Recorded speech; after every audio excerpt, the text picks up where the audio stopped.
Hey folks, I've nearly finished this handle, but I thought I'd give you a quick run through on it. I did a video ages ago, months and months and months ago, with the when I'd cut this timber. This is some silky oak root, and I soaked it in linseed oil for at least 4 months from memory. Might have been longer. I pulled it out, let it sit inside a box wrapped in tissue paper for a while, and ripped the tissue paper off. And then I think, there should be a video up showing the process before this one. But anyway, no, it won't be. It'll be after this one. Anyway, so originally this is the Kanatsuni or Kanatsune asobi, and asobi translates directly to play or to have fun. I get the impression that the boss at the Kanatsuni factory said to someone, "Hey, go and have fun and make something, whatever you want to do, just have fun." And they made this. Uh, if you want to see an honest review of this, check out Cedric and Art of Gear and Outdoors. I sent this down to him when it was the handle was paracord. Sent it down to him to have a look at, and he gave a pretty straight up review. A pointless knife, but I must say now, with my dodgy looking handle that I've made, and you can see that I've gone a little bit too far there when I was sanding it back down, so I've exposed the blade again. And you can see that I notched out only one side of this timber, so you can see that it's off center there, but I've evened it all up so the handle fits me happily. I'm a lefty. You can see that it was the one piece of timber at the back here. Anyway, what I did with the handle is I put these Chicago screws through. There's two holes at the end of the blade here where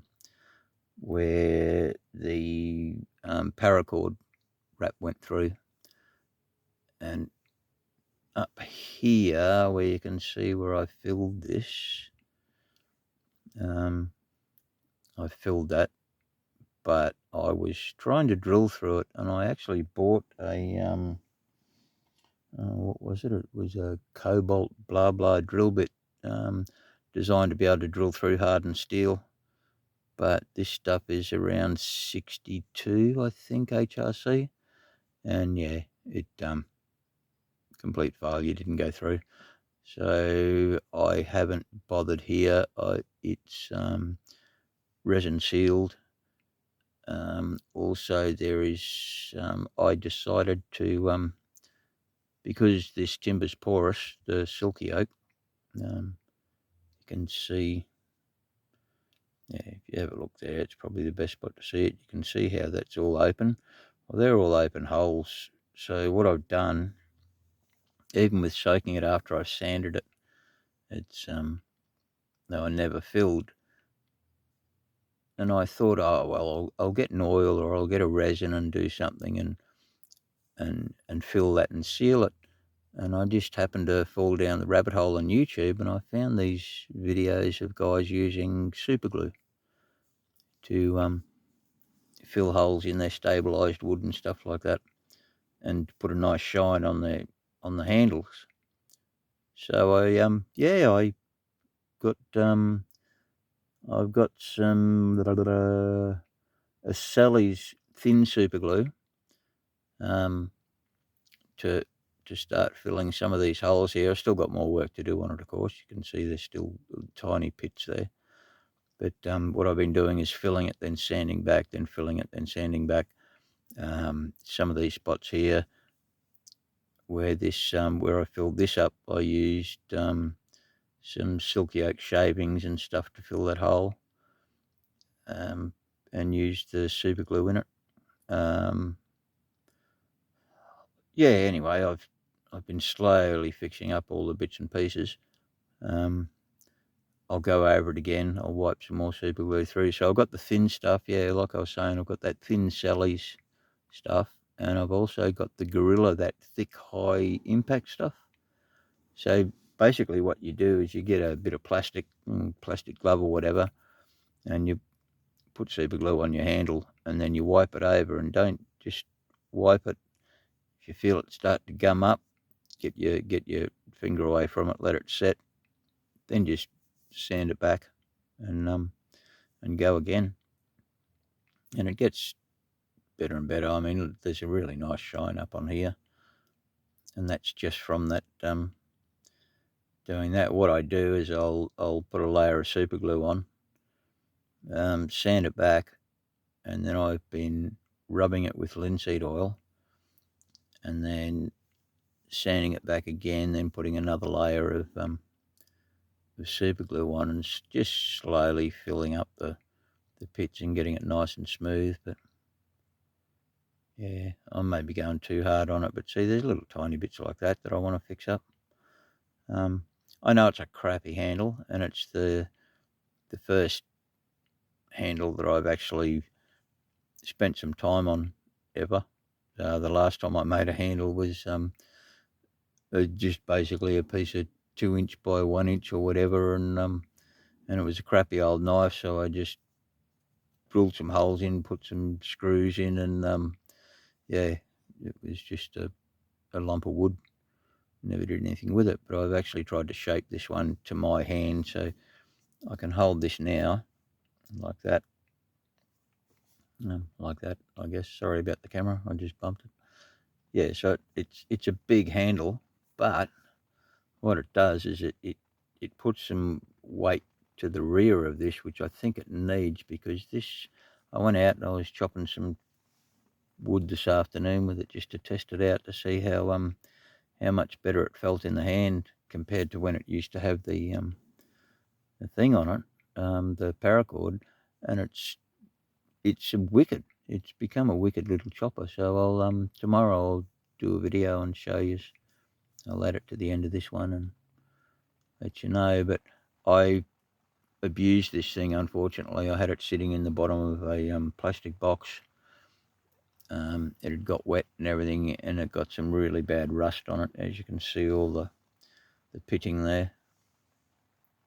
See all that pitting, and if you look along the edge of the blade there, it's I've got a kind of a bit of a saw patch there, as in SAW patch. Yeah, yeah. Hang on, there we go. Yeah, you can see it there anyway. And all that's disgusting, eh? Shame on me. But it's still quite sharp. It's shaving sharp at the moment. I just run over the, I guess I put a micro bevel on there with the ceramic rod, and just to give it something, because it's yeah, it's a bitch of a thing to properly sharpen. I've got to take it to someone who can do a proper job on it. Anyway, back to what, yeah, blah blah blah. I'll give you a little rundown on this Kanatsuni, the company itself. They they date back to about 1395. Kanatsuni was or Kanatsune, or I guess that's how they pronounce it. He was a swordsmith, and then it was 1948. The Kanatsune factory was opened in Sekai City in Japan, and they hand forged a lot of their knives, but then a lot of them are probably mass produced. I'm not sure about these. I think they're pretty well stamped, but they're a 15 layer Hitachi blue steel. They, yeah, high carbon, of course, and rust easy. What else can I tell you about them? That's about it. Yeah. Anyway, actually, Asobi. There's also a story of some Shinto princesses from about 670 AD. But I kind of looked into the history of the name. But yeah, basically, I think it was made to muck around, because it's kind of a useless knife for anything. It's sharp as, and good chopper now with that handle. So anyway, I think I'll leave you to it. Yeah, tomorrow I'll take this out and give you a look. Oh, here, you want to let's have a size comparison. Size comparisons. They're the ones where you show off your knives that you've got. So I think I did this once before. That's the Delica. That's me Delica, the ZDP 189 with the racing green handles. Delica 4, there's that one. That's the Praxis with those flash see-through scales. So about that big. Let's have another look at something else.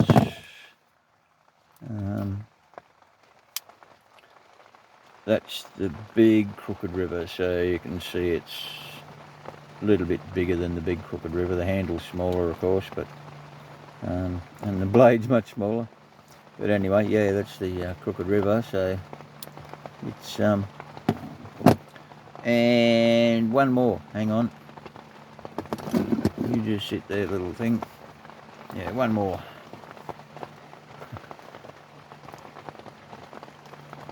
Now, yeah, YouTube knife nerds will know exactly what this one is. It's the Stump Lifter from Advanced Knife Bro. I'll open it all the way up. Wait, hang on. I'll open it all the way up. Oh, it's raining and I'm inside my rooftop tent. That's what all that clanky is in the background. Anyway, I'm looking through my camera doing this, so I may well cut myself. Yeah, that's the Stump Lifter up against the Asobi. Good little knife, this. Love this thing. It's solid as a rock, eh? Just solid as a rock. And the walk and talk is insane. Have a listen to this. We'll just pop this sucker out. So you've got there, and then we've got there. It's nice. The sheath comes from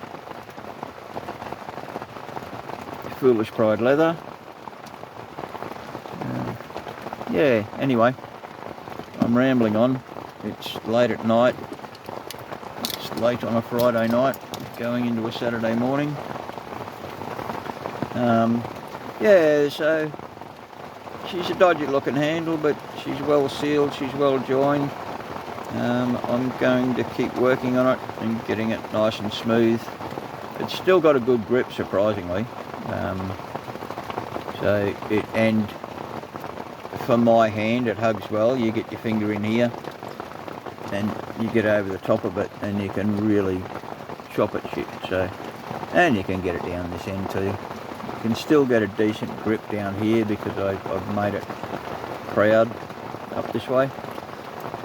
Yeah. Anyway, end of my rant. This has been way too long. It's 15 minutes nearly. You don't want to listen to me yabbering on for that long. Alright, you guys have fun now, and rock and roll. Uncle Randy's 110 Society, the Knife Beater, the best man in the world. Blade Centered, where are you? Pete, yoo-hoo. Alright, bye gang.